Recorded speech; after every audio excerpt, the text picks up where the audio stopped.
There we go. Now you can hear me. Good morning to everyone, and welcome to Behind the Screen. I am Jam. It is good to see all of you. Mark and Grum and James and John Doom. Good to see all of you. This is all DM James's fault because he introduced me to a voice module, and that was where this was trying to default to. So curse you, DM James, but also thank you for introducing me to that voice changer for our hot cluster game. It has been a while, and I am sorry for that. It was between health and travel, and then health again. It's been some time. Savage Goose, good to see you. Always glad to see you. Great shows recently. If you don't follow Savage Goose over on YouTube, you should really do that. And we should talk about having you come back on the show in February and talk about your channel on Savage Universe. Twisted Designer, good morning as well. Yeah, John, that's what I'm saying. But I put voice mod in, and suddenly it was like, I am now the official default of all of your communications, which has caused no shortage of issues. Hey, there's Tink Padre. Good to see you. Dream Shapers, man, it's great to see everybody. All right, so this is a show where we talk about board games, role-playing games, card games, the philosophy of gaming. That's the meat that I like to get into. And today we're talking about something that you may have seen in recent months on the interwebs where TTRPGs are being discussed, and that is one-to-one time. And I'm going to get into that. I've tried it. I think I have some insight in it. And if it weren't for these pesky needs to do play tests of new games and modules that I'm writing, I think it was going to, keep going. And if I didn't say hello to Grom, hello, Grom. So, before I get into that, if you are at all interested in seeing more JM, I'm doing the official history of Palladium Books over at the Palladium Books YouTube, and Kevin Simbita just interviewed me in episode 8.5. Who is this JM guy anyway? Which, if you are a Douglas Adams fan, you may know why I titled it that way. DM James, that's awesome. Okay, so let's get into it. What is one-to-one time, and why is it suddenly a big deal? Well, there is a subsection of our hobby, right? We have the TTRPG hobby, and then we have those people who play D&D. And of those, we have the OSR guys who I love, and I feel like I'm part of that group, who are designing and playing games in an old school way. And then the sub group of that called the Bro SR, which either comes from Bro or Braunstein OSR. The origin is a little debated. Is where this kind of comes from. And it comes from a deep and close reading of the original 0 and 1E games books to understand kind of what the designer's original intent was. I think we've all heard, or you have all heard me say, right? Gary Gygax says that a meaningful campaign cannot happen unless strict time records are kept. And this comes out of two main books that I have read and delved into. How to Win at D&D by Jeff Rowe Johnson, who we'll just say is a character online. Like him or not, there's some actual really interesting thoughts on how to run a D&D game in this book. And then this book, which I have marked up so much, even like scored the sides with a pencil so that I can easily flip to the pages that I like. You can get this one, you can get both of these off Amazon. This is The Living Campaign by John McGowan. And this book is spectacular. But the idea of one-to-one time, and actually if you, this was not strictly a D&D-ism, the earliest RuneQuest campaigns, if you read the Great Stafford Campaign, Book 1, that is available at Chaosium is kind of shows that this was the case, was the idea that one day of the real world was one day in the campaign world. So if you played once a week, the GM was like, well, what has your character been doing for the last week?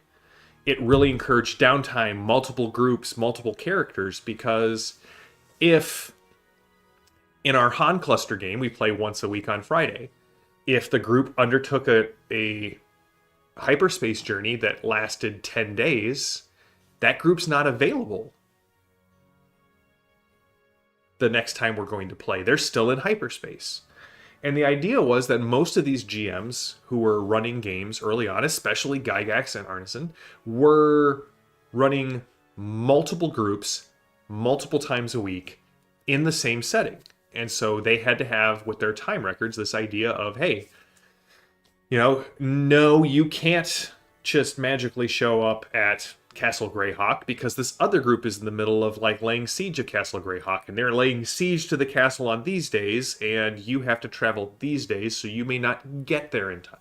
It was this idea that, hey, the world doesn't pause when we're done playing our RPGs, that the world continues to live. And I've been fascinated by this concept for a while, since I read about it. And I went back and looked at my original 1E books, and I got some of the books that were referenced. There's a gentleman on X that I follow that we've had a couple of conversations about.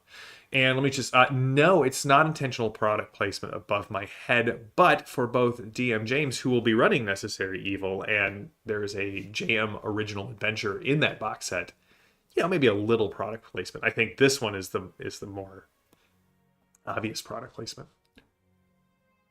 And, okay, so, as you may imagine, that seems like a lot of work. From the GM perspective, it's like, well, I've got to make sure I have multiple groups and, multiple players. And so this may not be a technique that is usable or even best for your gaming table, but I really wanted to try it. And we've run it for about 3 months with some positive and some negative results. And so I'm going to just walk through what I did, my thoughts on it, and some things that I think were really helpful in getting the one-to-one time. So I have a Discord set up for my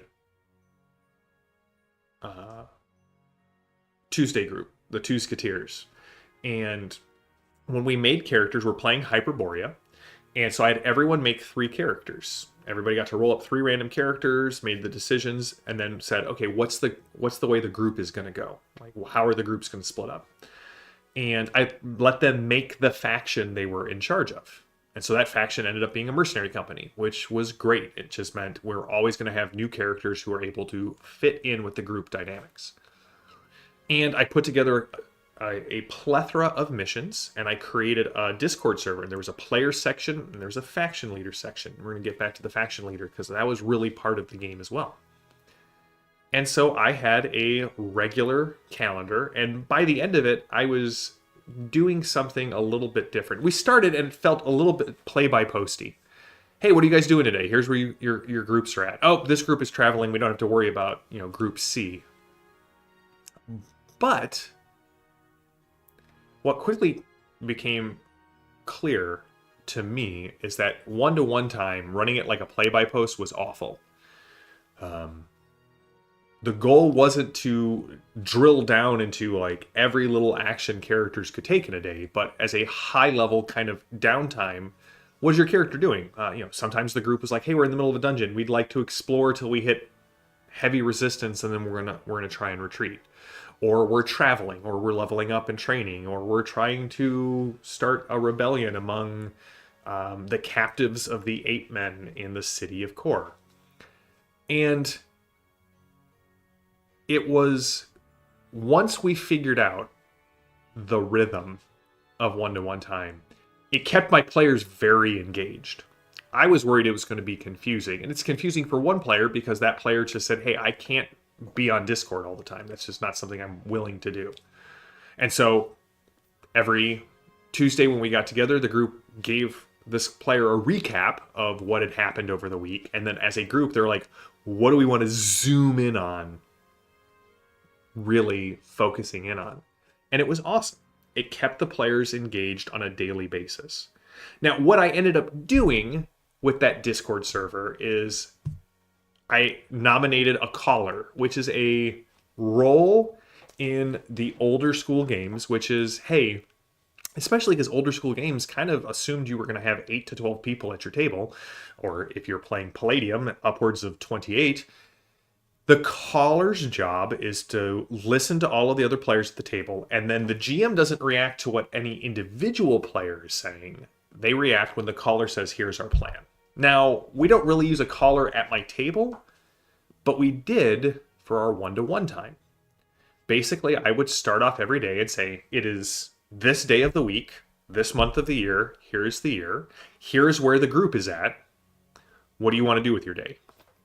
And it wasn't until Tink would go, she would at me, okay, JM, here is what the group has decided to do with the day. Then I could say, okay, everybody, roll a d20, roll a d6, roll 2d6 to kind of resolve what had happened.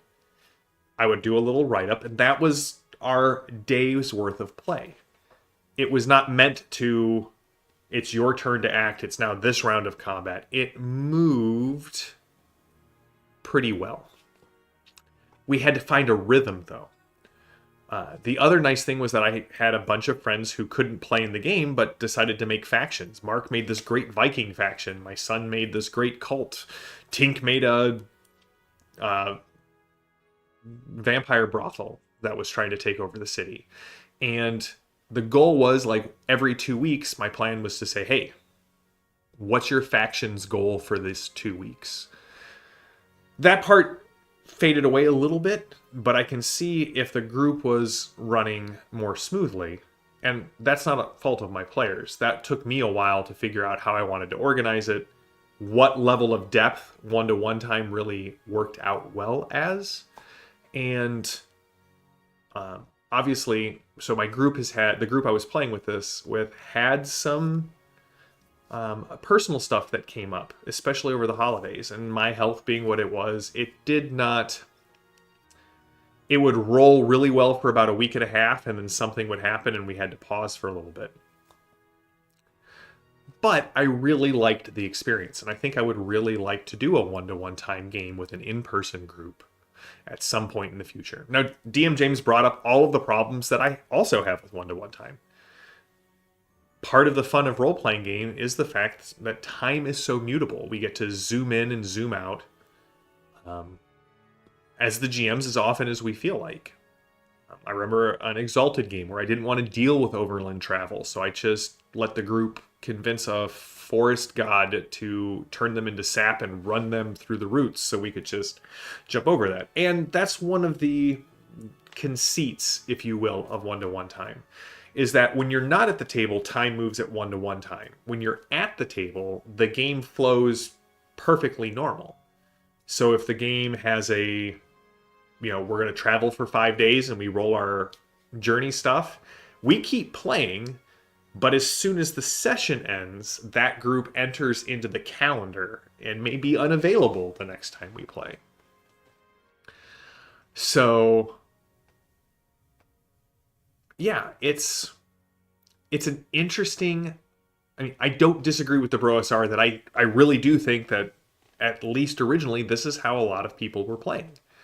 This may have even been, as they claim, the design intent to Dungeons and Dragons and Traveller and Glorantha RuneQuest from the beginning. I don't know that I don't agree with them that it's the best or only way to play. And I would argue that most of them are going to say, we're not saying that it's the only or best way to play, but it is the rules as written way to play and the way we prefer to play. I'd like to give grace to most people in internet discussions. So that was really useful. I think if your gaming group does not have a strong online presence, this becomes a lot more difficult. It ends up being a lot more hand-wavy in, hey, let's do an email and just touch base and go, all right, here, what's happening during the week. You may hear all of this and say, Jam, I don't like this. I just want to continue to run my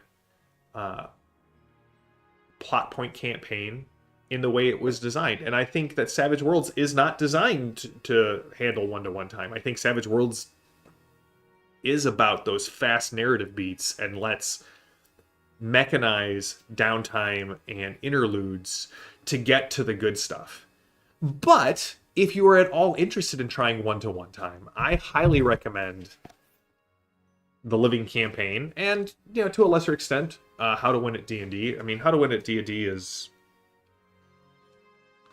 34 pages, does a good job of like a high-level overview. The Living Campaign is 146, still just fantastic. So, let's go to the chat because I can see a lot of people are commenting and asking questions. So, let's see here. Dream Shaper, how different does this come out to a West Marches style game? Is there a major difference in how they operate, though the timescale would be different? Or do they show similar elements to one another, but across different timescales? So this is sort of a perfect match to a West Marches style game. If you're not familiar with a West Marches style game sets up the game and then basically says, hey, here's the times that I'm ready to run a game. Put your groups together and let's go. The conceit of a West Marches game is that all games start and end in town. So as you're coming close to the end of the adventure session, the group has to go back to town so that there's always a start and always an end place. So this works out really well with one-to-one time because it allows it allows the GM and the players to know that, hey, if I play on Tuesday and another group plays on Thursday, what I do on Tuesday may be affecting that group. And especially if you have some sort of Discord or Guilded server where you can say, hey, here's the tavern in the town.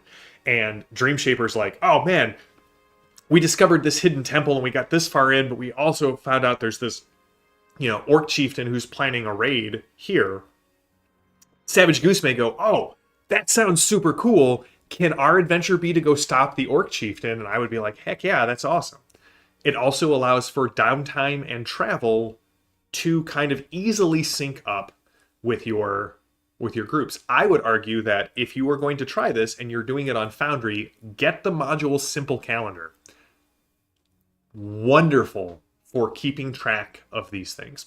I set up a simple Google Sheet where I had the days of the week and the weeks of the month, and I had an in-character and an out-of-character row, and so for each group. So I could say, okay, group 1 is doing this on this day, group 2 left the dungeon and is traveling till this day, out of character, they want to level up and sell a bunch of gear when they get there, so that I had notes so I could kind of keep track of where everyone else was at.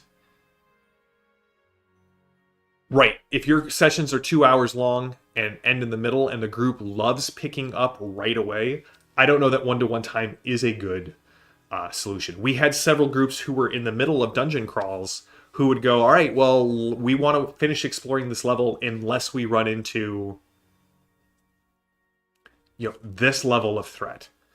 And then we're going to try and escape. And then I would essentially use Hyperborea's non-standard action rules to do a quick encounter, Joshua. I stole from Savage Worlds, and I was using the quick encounter rules from Savage Worlds to adjudicate dangerous encounters. How much damage did they take before having to flee?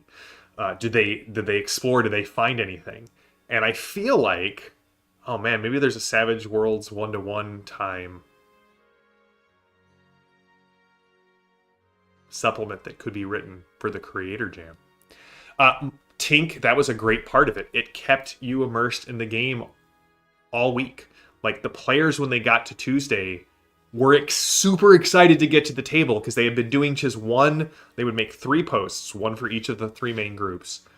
And then they would actually have discussions. Like, as soon as we got in, we had, people would say hi, but then they're like, wait, I really want to see what happens in group 1. Okay, but, we're so close to finishing the dungeon with our second group. Can we play group 3? No, we're still traveling. Okay, so we're down to just these 2 choices. And as a group, they were highly engaged and motivated onto who, which group to play and what actions they wanted to take.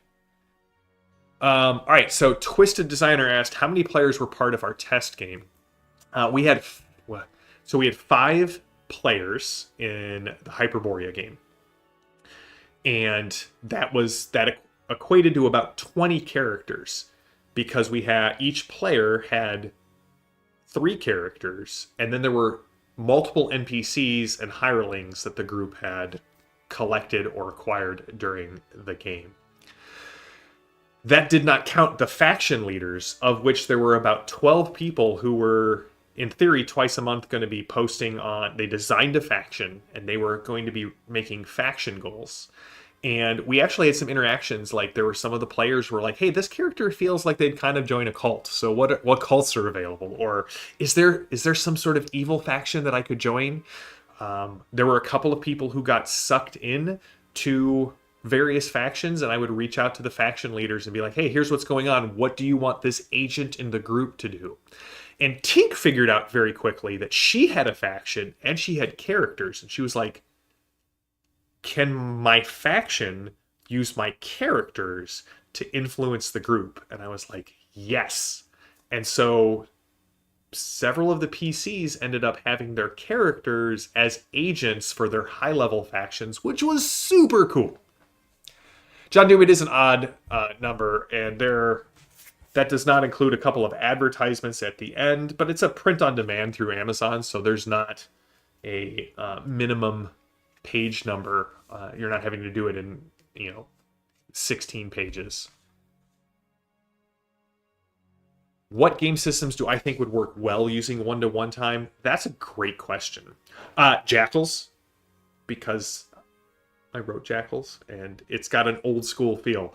I think some old school games are very suited towards this. Games that have random encounters or robust travel rules. Games like The One Ring, Forbidden Lands, obviously anything 1E or basic inspired, so Hyperborea or Axe. But I think I have an idea for a one-to-one time superhero game where... So my idea, and it comes from I want to say it comes from an old Pyramid article, but my idea for my superhero game, John Doom, we could do this for Necessary Evil, is that everybody makes their superhero, and then everyone makes one supporting character for everyone else's superhero. So, right, week 1, we play, John Doom's playing Hawkeye, and, someone's playing Hawkeye's, assistant, and someone's playing Hawkeye's, love interest, and someone's playing Hawkeye's handler at S.H.I.E.L.D., and someone's playing Black Widow, and someone's playing the newspaper guy who hates Hawkeye. And we do 1 week. We start off with issue 1 of Hawkeye, and we play the first game, and then that starts our one-to-one time. And then we go to Josh's character who's playing Moon Knight, and someone's playing Tigra, and someone's playing 8-Ball, and someone's playing Hunter's Moon. And the idea would be that each week would be 1 issue of the individual characters, with the story kind of keep rolling. And then after we went through everybody's single issue, we would do the big team up, like street level Avengers thing, so that each issue is building towards this team up. So I think any game could do this, but what you need for one-to-one time is a couple of things. I think you need fairly simple character creation so that having multiple characters is very easy to do. I think you need a good way of a game that rewards time tracking, so things with like journey rules or downtime rules, so that there is a rhythm to the game temporally. And then last but not least, I think it really is more important that you have a good place to post and collect these things. A dedicated Discord server, a dedicated forum, something like that.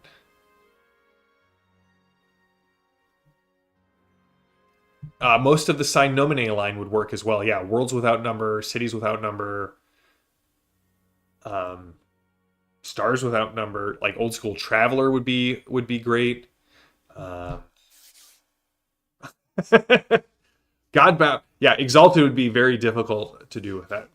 I think you could even do it with like a Call of Cthulhu game because there is a sense of time and like most often time crunch on Call of Cthulhu games. Like imagine running a Call of Cthulhu game, a worldwide travel Call of Cthulhu game, where you tell the group at the start, you have 3 months of real time to stop this before the stars are right. Here's 3 characters each. Here's the initial setup. Where are your groups going? Yeah, things like Shadow Dark, and John Doon, that's fine. Like, you know what? I had seen a lot of it, and it seemed very polarizing, and I wanted to give it a shot. And I gave it a shot for 3 months, and I think I would like to try it again. I think I learned a lot, and I tried to distill what I learned in this video. It's not going to be for everyone, and I think that while the Broasar has a point, that 1E and earlier definitely was written with this in mind, that by the mid 80s, this was largely a forgotten or left behind design tool. And I mean, I love RPG history, so this is a ton of fun for me, but it may not work for your group. But if it sounds at all interesting and you have a group who's willing to dedicate, you can get a caller. If you can remember that when you're not playing at the table, high level, what can I accomplish in a single day, as opposed to what can I accomplish in a single action, is very important. And then lean into the rules that sometimes don't make a lot of sense. Travel times, random encounters, downtime, training actions. How long does it take to make for a mage to make a scroll or a potion or spell research? Building forts and castles and citadels. All of this sort of makes a lot more sense when placed into 1-to-1 time. Oh, roll! I love Against the Dark Master. I want to do. I just got the GM and player book split out from Drive-Thru, and I got Secrets of the Golden Throne, and oh man, versus Dark Master is definitely something that I want to try at the table. And I think you're right. It has all of the pieces that would make 1-to-1 time great. Padre Around the World in 80 Days would be an amazing adventure scenario. So that's it. That's all that I wanted to say about 1-to-1 time in about 30 minutes. Next week, we start Fun, Fast, Furious, Fabulous, Fantastic, Frenetic February, which is the Creator Jam for Savage Worlds. And so what we're going to do is, my goal is once a week, or for both episodes of Behind the Screen for the month of February, we're going to make one monster together. I'm going to crowdsource creature ideas. We're going to start with a setting. We're going to start with a type of monster, and then what abilities we think we should do. And so if this is fun, we'll do it for all 4 weeks of February. If it's not fun, we'll do it for 1 week. But I think making some creatures for Savage Worlds on the stream for the Creator Jam, I think that would be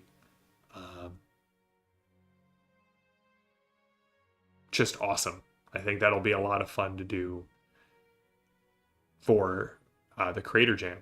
And you know what? Knights, Tink, if you could take a note, I would love to do an episode on cliffhangers. So, until next time, this is I'm JM. This has been Behind the Screen. We will be back on Tuesday for the Creator Jam, and this Saturday, Exploring Glorantha returns. Evan and I are finally hitting the third age. Very, very excited for that.